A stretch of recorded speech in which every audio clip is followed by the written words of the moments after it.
Good morning everyone. सुबह के बज चुके हैं 5:30 और किचन में मेरा प्रवेश जो है वो हो चुका है। जी हाँ, सुबह जैसे ही 5:30 बजते हैं इसमें मेरा किचन प्रवेश हो जाता है, गृह प्रवेश के जैसे किचन प्रवेश। तो अभी बच्चों का टिफ़िन बनाना है, तो देखो टेबल जो है हाथ पोंछने वाला जो होता है वो मैंने धोया था, वो बाहर ही सूखा हुआ है, तो चलो किचन टॉवल से पोंछ लेते हैं। तो यहाँ पे रात में मैंने सूजी में दही और बेकिंग सोडा साथ में नमक डाल के छोड़ दिया था। तो देखो कभी कभी मैं नमक साथ में डाल देती हूँ, इतना ज़्यादा मैं टेंशन नहीं लेती कि फर्मेंट होगा कि नहीं, बट सूजी जो है अच्छे से दही में भीग चुकी है। तो ये देखो रेडी है हमारी सूजी। थोड़ी सी गाढ़ी है, पानी डालेंगे, बट इसके साथ ही मैं इनो के साथ में पानी डाल दूँगी। तो 1 पैकेट में डालूँगी इसमें इनो, और इनो के साथ ही इसमें थोड़ा सा पानी जाएगा, तो कंसिस्टेंसी जो है वो उस हिसाब से मैं बैठा लूँगी इसकी। तो इनो डाल दिया है 1 पैकेट, और इसके बाद डालेंगे इसमें पानी। बच्चों के टिफ़िन के लिए ना उनको कुछ ना कुछ नई चीज़ चाहिए होती है, तो कोशिश यही करती हूँ कि नई तो दूँ ही, साथ में कुछ हेल्दी दूँ।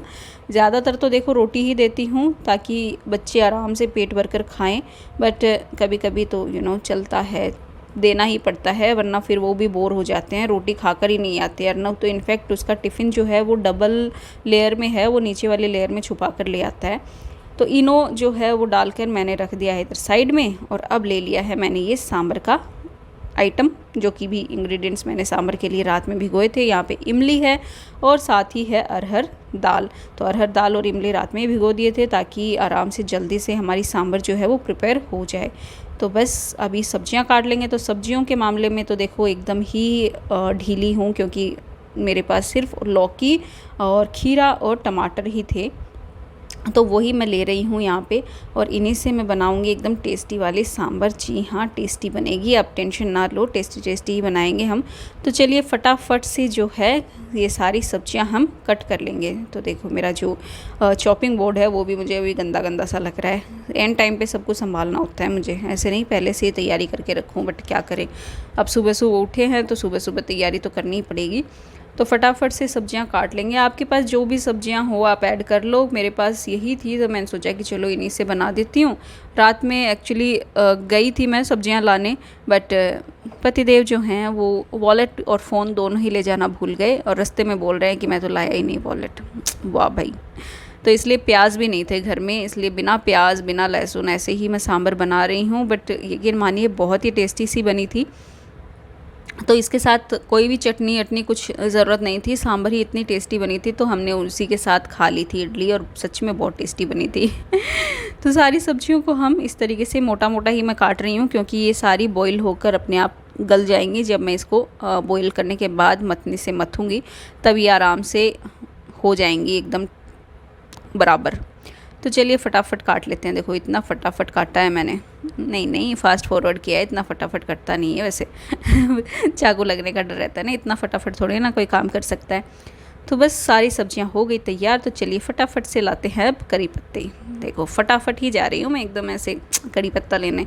तो काफ़ी दिनों बाद मैं आपको दिखाने वाली हूँ अपने कड़ी पत्ते का पौधा, जो कि काफ़ी हरा भरा बड़ा सा हो गया है। तो ये देखो, पहले भी वीडियोज़ में मैंने आपको दिखाया था, बट आप अगर भूल गए हो तो आप देख लो। और अगर मेरे चैनल पे नए हो तो प्लीज़ यार सब्सक्राइब ज़रूर कर दो, ताकि ऐसे ही मोटिवेशन थोड़ा सा मिले हमको भी, हम भी थोड़ा और मोटिवेट हो जाएं वीडियोस बनाने में।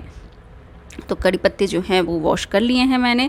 अब इनको ले लेंगे एक बर्तन में, ताकि सारे जो भी छोंक वाले आइटम हैं मैं एक साथ ले लूँ। तो कड़ी पत्ते के साथ ही मैं लूँगी राई, और उसके साथ ही सूखी लाल मिर्च। तो इसी का मैं तड़का लगाने वाली हूँ मेरी सांभर में। और ये लो सूखी लाल मिर्च भी रेडी है। तो अब चलिए अब फटाफट बनाते हैं, क्योंकि अब टाइम नहीं है, बहुत लेट हो चुका है ऑलरेडी बच्चों के टिफ़िन में। तो इसमें मैंने डाला तेल, और आप सोचोगे कि तेल इसमें क्यों डाल रखा है मैंने। तेल एक्चुअली ये तेल रात में पूरियाँ बनाई थी तो उसी का बचा हुआ है। तो छोंक वाला सारा आइटम डाल दिया मैंने तेल के अंदर, और इसके बाद इसमें डालेंगे जो हमने सब्जियां कट करके रखी थी वो। और बीच में देखो रात के बर्तन जचाए नहीं हैं, क्योंकि बाद में सेट करती हूँ मैं, अब इतना टाइम नहीं होता है कि मैं बर्तन भी उसी टाइम पे सेट करूँ। तो सारा काम जब हो जाता है ना, चाय पी लेते हैं, उसके बाद जब मैं किचन में आती हूँ तब सेट करती हूँ ये सारे बर्तन, क्योंकि सुबह इतना ही टाइम होता है कि मैं टिफ़िन बना दूँ बच्चों का और उनको रेडी कर दूँ। तो अभी देखो सारी सब्जियां जो हैं वो कुकर के अंदर चली गई हैं। अच्छे से इनको मिला देंगे तेल में, ताकि ये अच्छे से तेल से कोट हो जाएं और थोड़ा सा ये फ्राई सी हो जाएं।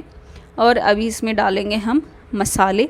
तो मसालों में देखो मैंने सांभर मसाला लिया है यहाँ पे, हल्दी, मिर्ची एंड धनिया, और उसके साथ ही इसमें ना नमक डाल दूँगी मैं जितना हमें चाहिए। उसके बाद जब आप कंसिस्टेंसी बढ़ा रहे हो पानी की तो उस हिसाब से आप नमक एडजस्ट कर लेना। तो बस अच्छे से मिक्स कर देंगे इन सब चीज़ों को। उसके बाद इसमें डालेंगे हम हमारी जो भीगी हुई अरहर दाल है वो इसके अंदर जाएगी। तो बहुत ही इजी सी रेसिपी है, 1 पॉट रेसिपी है। जब भी आप कभी जल्दी में हो ना तो आप ये वाली सांभर बनाकर ज़रूर ट्राई करना, बहुत ही टेस्टी बनती है। मैं तो कई बार जैसे डोसा बनाती हूँ ना, डोसे के साथ मसाला बनाओ, चटनी बनाओ, उसके साथ सांभर बनाओ, तो उसमें भी सांभर मैं ऐसे ही बनाती हूँ। 1 पॉट जल्दी से बनाकर नक्की करो, अदरवाइज़ बहुत टाइम जाता है। अलग अलग चीज़ें बनानी होती है ना, फिर डोसा बनाने में भी इतना टाइम लगता है। एक डोसा एक तवे पे डालो, इडली तो बन जाती हैं एक साथ 20-25, बट डोसा तो एक साथ एक ही बनता है। तो देखो जितना मुझे चाहिए था उतना पानी मैंने ऐड किया है इसमें, और इसके साथ ही जो इमली का पल्प है वो भी मैं इसमें डाल दूँगी, और फिर ढक्कन लगा के इसको पका लेंगे। तो बस हमारी सांभर जो है वो रेडी हो जाएगी, एकदम फटाफट से मिनटों में रेडी होती है। और उसके बाद यहाँ पे मैं जो हमारा बैटर है सूजी वाला, उसमें मैं थोड़ा सा तड़का लगाऊंगी। तो राई में मैं तेल लेके उसी का मैं तड़का लगाने वाली हूँ। तो उससे क्या होता है ना, इडली में ना थोड़ा सा अच्छा सा टेस्ट आता है, और जो दही वाली खुशबू है ना वो नहीं आती है। तो इसलिए इस तरीके से तड़का लगाकर एक बार ज़रूर देखना। आप चाहो तो देखो इसमें ना उड़द दाल भी डाल सकते हो, साथ में काजू फ्राई करके डाल सकते हो, उससे भी बहुत अच्छी टेस्टी लगती है। बट मेरे बच्चे ना ये सब चीज़ें पसंद ही नहीं करते कि ड्राई फ्रूट्स इसमें डाले जाएं। अदरवाइज़ आप रवा इडली में काजू या मूंगफली ये सब भी डालो ना, बहुत टेस्टी लगती है। तो वो भी आप ट्राई कर सकते हो। तो बस तड़का लगा दिया, अब किस चीज़ की देर है भाई, जल्दी से मोल्ड फिल करो और इडली बनाओ। तो ये सारे मोल्ड मैं फिल कर दूँगी। देखो अभी भी कंसिस्टेंसी मुझे थोड़ी सी ऐसे ही लगी, तो थोड़ा सा और पानी इसमें ऐड किया है। तो आप एक बार ऐसे चेक करते रहना कि कैसी आपको, देखो गाढ़ी गाढ़ी कंसिस्टेंसी चाहिए होती है इडली के लिए। जब आप चिले बना रहे हो, डोसे बना रहे हो, तब तो थोड़ा सा पतला करना पड़ता है, बट इडली के लिए थोड़ा सा गाढ़ा ही रखना पड़ता है बैटर को। तो बस इसी प्रकार हम सारी जो मोल्ड हैं वो फिल कर देंगे। तो देखो कितना जल्दी जल्दी जल्दी जल्दी, एकदम यही होता है भाई एडिटिंग का काम, एकदम जल्दी जल्दी काम करवा देता है। तो यहाँ पे मैंने स्टीमर पहले से ही चढ़ा दिया था, पानी जो है वो खोलता हुआ बॉयल कर दिया था। और अब इसमें सारी जो इडली हैं वो प्लेस कर देंगे, और इनको मुश्किल से 8 से 10 मिनट लगेंगे। 8 से 10 मिनट में इनफैक्ट ज़्यादा ही मैं बता रही हूँ, क्योंकि आप पहले से स्टीमर तैयार रखते हो ना, पानी खोलता हुआ रहता है, तो एकदम से स्टीम होती हैं और बहुत अच्छी फूलती हैं इडलियाँ, तो और फटाफट भी हो जाती हैं। तो एक बार चेक कर लेंगे। देखो इस तरीके से कुछ भी चाकू या चम्मच डालकर आप देख लो, अगर क्लीन निकलता है तो इडली आपकी तैयार है। तो सारी जो इडलियाँ हैं वो इस तरीके से ना मैं झाड़ झाड़ के निकाल लूँगी, क्योंकि इसके ऊपर पानी आ जाता है ना स्टीमर से, तो सारा पानी हम यहाँ पे निकाल देंगे और सारी इडलियों को रख देंगे। अब थोड़ा सा हल्का सा ठंडा किया मैंने, हल्की सी भाप निकलने दी। वैसे तो देखो नॉर्मली बनाती हूँ, टाइम से बनाती हूँ, तो थोड़ा इनको ठंडा करके निकालती हूँ। अभी इतना टाइम है नहीं, क्योंकि बच्चों को लेट हो रहा है, उनको रेडी भी करना है। तो बस फटाफट से इनको निकाल लेंगे। गरम गरम हैं अभी इडलियाँ, और अभी मुझे वीडियो एडिटिंग में ऐसे लग रहा है कि मैं खा लूँ इनको अभी क्योंकि मेरा फेवरेट है, साउथ इंडियन फूड मुझे बहुत ज़्यादा पसंद है। तो देखो कुकर मैंने खोला और इसको अच्छे से मतनी से घोट देंगे, तो सारी सब्जियां और दाल जो हैं वो अच्छे से घुट जाएंगी, और बहुत ही अच्छी आपकी टेस्टी सी एकदम गाढ़ी गाढ़ी वाली सांभर बनकर रेडी हो जाएगी। देखो ये, आहा मज़े आ गए ना, ऐसी टेस्टी वाली सांभर, ओए होए मज़े आ गए। तो चलिए अभी फटाफट से बच्चों का टिफ़िन भी लगा देते हैं। तो बच्चों के टिफ़िन में मैं 3-3 इडली उनको दे रही हूँ। अर्नव को मैं सांभर के अंदर ही डाल के दे रही हूँ इडली, ताकि उसका जो टिफ़िन एक्चुअली पता नहीं है, तो ये सील पैक टिफ़िन बोलते हैं कि सील पैक है, बिल्कुल भी नहीं गिरेगा, पर फिर भी बच्चे जो है वो थोड़ा सा बोलते ही हैं कि मम्मा कुछ भी आप सब्ज़ी देते हो जिसमें ऑयल ज़्यादा होता है तो ऑयल निकल जाता है, हमारी बुक्स ख़राब हो जाती हैं। तो इसलिए थोड़ा सा मुझे डाउट हो रहा था, तो इसलिए मैंने सांभर उसमें ही ऐड कर दी, ताकि वो सोक कर ले। इडली जो है सांभर को सोक कर लेंगे ना, तो इतना ज़्यादा निकलेंगे नहीं बाहर। तो बस बच्चों का टिफ़िन बिल्कुल रेडी हो गया, उनको रेडी कर देंगे हम और उसके बाद बाकी के काम करेंगे। तो ये लो, ये अन्वी का और वो अर्नव का। अर्नव छोटा भी है ना, तो उसको थोड़ा सा स्पेशल केयर दी जाती है। तो अभी सुबह की चाय मैं पीने बैठ गई हूँ। टिफ़िन विफ़िन दे दिए हैं, बच्चों को रेडी कर दिया है और आप देख सकते हो घड़ी में बजे हैं 7:05 और मोस्टली यही टाइम होता है हमारी पहली चाय का, क्योंकि थोड़ा सा पापा जी भी जब घूम कर आते हैं उसके बाद ही चाय बनती है, ताकि वो भी उनको बहुत ही ज़्यादा गरम गरम चाहिए होती है तो इसलिए हम इसी टाइम पे बनाते हैं। और बस मेरा वही रूटीन में शुरू तो की है मैंने, आयुर्वेदिक बुक पढ़ना, कितना इसको पढ़ती हूँ मुझे भी नहीं पता।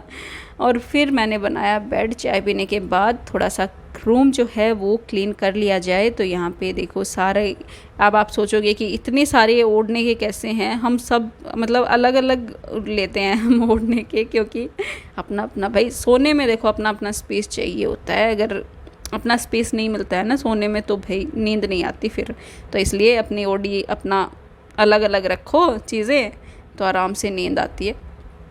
और ये देखो पूरा तकिया वकिया सब ख़राब हो जाते हैं जब सोते हैं तब तो सब कुछ ठीक करना पड़ता है।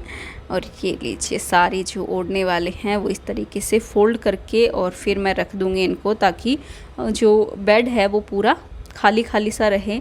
जब रूम ऐसे ऑर्गेनाइज रहता है ना तो कुछ करने का भी मन करता है, काफ़ी अच्छी पॉजिटिव वाइब आती है कि हाँ आज एकदम ऑर्गेनाइज्ड है, तो कुछ दिमाग भी एकदम शांत एंड नए नए कुछ विचार आते रहते हैं। अदरवाइज़ तो ऐसे झुंझलाहट सी होती रहती है जब आप चारों तरफ सब कुछ फैला हुआ देखते हो। तो ये लो, इसको भी क्लीन कर दिया है मैंने और अब बेड भी सेट कर देंगे।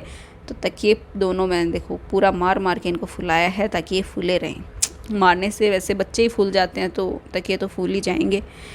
तो यहाँ पे देखो हमारे ना जो गद्दे हैं ना उनके और बेड के जो हेडरेस्ट है उनके बीच में थोड़ा सा स्पेस है, तो उसमें ही कभी रिमोट रख देते हैं, कभी एसी का रिमोट आ जाता है, कभी टीवी का रिमोट घुस जाता है, कभी कुछ ऐसे ही चीज़ें मिलती हैं। बच्चों के कई आइटम मिलते हैं, मुझे तो इसमें पेंसिल वेंसिल कुछ घुसी रहती हैं, तो वो सारे निकालने पड़ते हैं जब भी बेड ठीक करते हैं। तो जब भी हमें कोई चीज़ नहीं मिलती है ना तो इसके बीच में ज़रूर ट्राई करते हैं एक बार तो देखने की कि एक बार तो इनफैक्ट मेरा 50 रुपीज़ का नोट जो है वो हेडरेस्ट एंड बेड की जो जॉइनिंग है ना उसके बीच में घुस गया था, जो कि तकरीबन 5 या 7 साल बाद उसको निकाला गया था। जब इसको ओपन किया था हमने तब इसमें से निकला था मेरा 50 का नोट। जी हाँ, 50 का नोट घुसा हुआ था बोलो इसमें।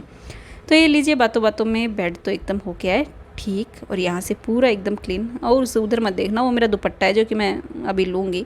और अभी देखो इधर भी थोड़ी सी क्लीनिंग कर देते हैं। सुबह सुबह क्लीनिंग हो जाती है ना तो हो जाती है, अदरवाइज़ फिर तो एकदम आलस आ जाता है। तो जितना हो सके मैं नहाने से पहले ही सारी क्लीनिंग करने की कोशिश करती हूँ, ताकि बाद में नहाने के बाद मुझे ज़्यादा माथाफोड़ी ना करनी पड़े और फिर बस एकदम फ्रेश फील करें। तो लीजिए सारी चीज़ों को एक बार पोंछ दूंगी। अब यहाँ पे बाहर चीज़ें रखने का यही तो एक सबसे बड़ा वो होता है कि सारी चीज़ों पे धूल आ जाती है और उनको पोंछ कर रखना ही पड़ता है, तो इसलिए पोंछना पड़ेगा भाई, वरना तो फिर ऐसे अच्छा नहीं लगेगा। आपने चीज़ें लगाई भी हैं और पूरी धूल में भरी हुई हैं तो वो कोई काम की नहीं है। तो वापस सारी चीज़ें अपनी अपनी जगह पे, और कोशिश यही करती हूँ कि मैं मिनिमम चीज़ें ही रखूँ, क्योंकि फिर बहुत ज़्यादा भरा भरा रहेगा, बहुत ज़्यादा धूल इतनी ज़्यादा मुझसे होती नहीं है सफाई, देखो सीधी सी बात है। और ये लीजिए बिल्कुल चमचमा गया है हमारा ये एरिया भी। और इसको मैं इतना मतलब डिक्लटर करने की कोशिश करती हूँ कि यहाँ से काफ़ी सामान मैं हटाऊँ, लेकिन होता नहीं है क्योंकि आ ही जाता है सामान, तो पता नहीं कहाँ से इतना निकल कर आता है। और अभी ना मेरी जो हाउस हेल्प हैं वो भी अपने मायके गई हुई हैं, रक्षाबंधन पे वो गई हैं, तो आई थिंक 10 को आएंगी वो। तो तब तक पोछा अभी मुझे ही लगाना पड़ रहा है, इसलिए मैंने सोचा कि चलो ये भी आपके साथ शेयर किया जाए तो ऊपर वाले रूम में अभी मैं लगा रही हूँ अपने रूम में। ये रूम मेरा है, बेडरूम है। नीचे मैं करके आ गई थी पूरा क्लीनिंग, और नीचे का ये पहले नीचे करके आती हूँ मैं, उसके बाद नहाने से पहले अगर टाइम रहता है तो मैं ऊपर करती हूँ, अदरवाइज़ मैं पोछा फिर स्किप ही कर देती हूँ, ऊपर सिर्फ झाड़ू लगा के छोड़ देती हूँ। और ये लो मैं नहा कर भी आ चुकी हूँ, बातों बातों में देखो पता भी नहीं चला ना आपको, एकदम से चेंज होकर आई है ड्रेस, तब मुझे भी पता चला कि ओहो मैं नहा के आ गई देखो तो तो चलिए अभी थोड़ा सा लीपा पोती भी कर लेते हैं। बहुत ज़्यादा तो मैं कुछ यूज़ करती नहीं हूँ, मेरी वही हाइड्रो क्रीम, और बस उसको अच्छे से मसाज कर लेंगे। थोड़ा सा ऐसे होता है ना रिंकल विंकल, अब एज होती जा रही है तो थोड़ा सा रिंकल विंकल भी हटाने पड़ेंगे। और मेरी तोंद जो है वो कम हो नहीं रही है। जी हाँ, बेली फैट पता नहीं, मैं इतना कोशिश कर रही हूँ, डाइटिंग वाइटिंग सब करके देख ली मैंने, बट बेली फैट कम करने का मुझे बिल्कुल भी मतलब एकदम, जब भी अपने आप को ऐसे वीडियो में देखती हूँ ना तब मुझे रियलाइज़ होता है कि मुझे कम कैसे करूँ मैं इसको कम। मैं सब कुछ कर चुकी हूँ इसको कम करने की, पूरा एक्सरसाइज सब, इनफैक्ट अभी छूट भी गया ना बीच में, जब एकदम रेगुलर मैं कर रही थी एक्सरसाइज तब थोड़ा कम भी हुआ था। वेट भी काफ़ी लॉस किया था मैंने, 3-4 किलो लॉस किया था, बट अभी फिर से हो ही नहीं पा रहा है, वो बैठ ही नहीं पा रहा है एक पूरा रूटीन मेरा। तो अभी देखेंगे, करूँगी मैं कोशिश फिर से। सोच तो रखा है दिमाग में, रोज़ सुबह उठती हूँ तो रोज़ सोचती हूँ, बट फिर नहीं हो पाता, क्या करें। तो देखो बाल पता नहीं क्यों इतने झड़ रहे हैं आजकल, तो बाल बनाए, जो निकले बाल वो रख दिए मैंने अपने बाल वाले कलेक्शन में। जी हाँ, बाल इकट्ठे किए जा रहे हैं ताकि इससे हम ले सकें जीरा। जी हाँ, 6,000 रुपये किलो हैं बाल, तो थोड़ा सा तो बनता है ना, अब इतने निकल रहे हैं तो बस रेडी हो गई हूँ और बस सब जाऊँगी आज के दिन की शुरुआत करने। तो ये था मेरा आज का वीडियो, आई होप आपको पसंद आया हो। Thank you for watching my video, bye bye.